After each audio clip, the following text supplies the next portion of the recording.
Every day, we use soap, shampoo, toothpaste, and creams.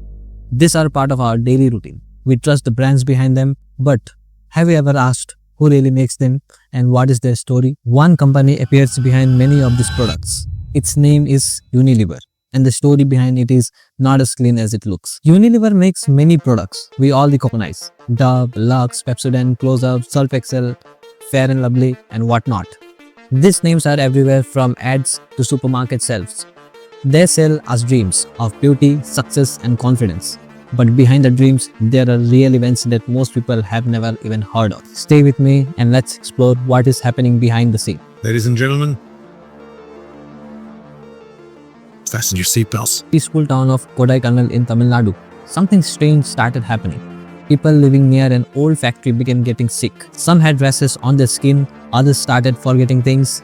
There were kidney problems too, and it was not normal. Later, when environmental investigations were done, it came out that an old Unilever thermometer factory had dumped over 2 tons of mercury waste into nearby forest. Some of this waste was even sold to scrap dealers. And mercury is a very dangerous chemical. It can stay in the soil and air for years, and the people living nearby suffered because of it. The locals protested for years. After 15 years, a private settlement was reached. But by then, the damage to health, trust, and nature was already done. In 2007, over in Kericho, Kenya, something terrible happened. Ethnic violence broke out around Unilever's large tea estate. Workers were caught in the chaos. Some said they were attacked, homes were destroyed, many were left without help. And years later, survivors came forward and shared their stories with the United Nations. Human rights groups also raised concerns about what happened. Unilever stated that they did not have full control during the crisis, but the people affected are still asking for justice. Meanwhile, the tea kept getting picked, packed, and sold around the world. Palm oil is used in many things: soap, snacks, shampoo. But to grow more palm oil, forests in Indonesia were cleared. And also in 2016, a report by Amnesty International said that some of the Unilever's palm oil suppliers were using child labor and forcing people to work in very harsh conditions. Unilever said they would look into it and fix the problem, but the palm oil kept flowing and so did the profits. Unilever found a way to reach poor and rural customers. And it's a very interesting. Small sachets, 1 rupee packs of shampoo, detergent, or cream become very common in India and other Asian countries. But what you don't know is these plastic sachets cannot be recycled.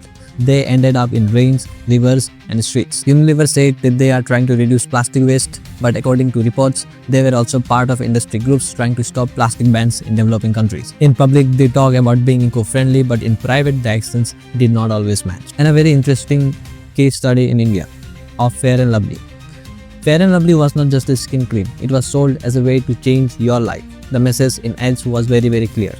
If you were fair, you would be more successful in your life. And this idea influenced millions of people, especially young girls, for years. It affected how people saw beauty and confidence. And after a lot of criticism, what Unilever did?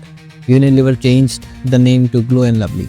But for many, the message had already left a mark. When you go to buy soap or toothpaste, you may see a lot of options. But if you pick Dove or Lux or Close-Up or Pepsodent, you are choosing from the same company. Unilever owns all of them. What looks like choice is often just different packaging from the same business. They don't just make products, they shape what we think is available.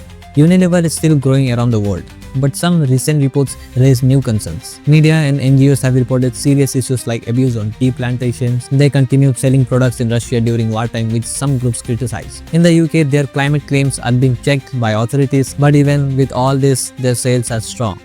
That is the power of trust and of big brands. This entire video is not about stopping the use of soaps, shampoos, or creams. It's about asking the right questions. Who makes this product? What do they stand for? And what happens behind the label? Because sometimes something that looks clean on the outside might be hiding a very different story inside. In the empire of soap and shadows, not everything that smells clean is truly clean.